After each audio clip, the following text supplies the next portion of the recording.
Sometimes people are tempted to think of evil as a thing.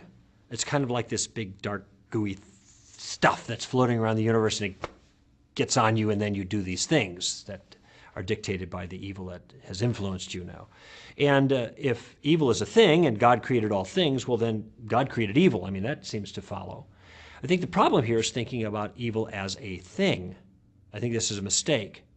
And what I often ask people is this question: have you ever eaten a donut hole?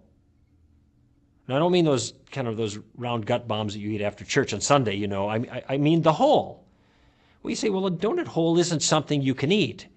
Actually, a donut hole isn't something at all. It's nothing. It's the place where the donut ain't, kind of thing, you know. Philosophers put it this way: the donut hole does not have ontological status. In other words, it doesn't have being. It's a word that we use to describe where something is missing. A shadow's the same way. Shadows don't exist in the sense that there's something. Shadows are rather where light is not. Now, I think that this way of thinking is very, very helpful when thinking about evil. Evil isn't a thing that needed to be created. Rather, evil is a whole in goodness.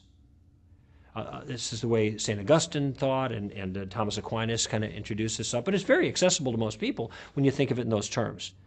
So it isn't as if evil was something that needed to be created. What God did was create a world in which there was complete goodness. And notice in the beginning, when we read about the account, this was good, and this was good, and this was good, and this, it was all good. God created the world good, just as it was supposed to be.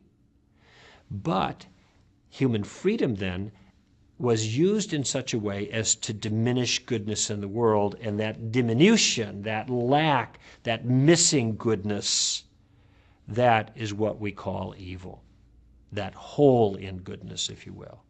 No, God could not create evil, but that's not a limitation in God. That's just a kind of a positive way of saying a negative thing, or maybe I should say it's a negative way of saying a positive thing.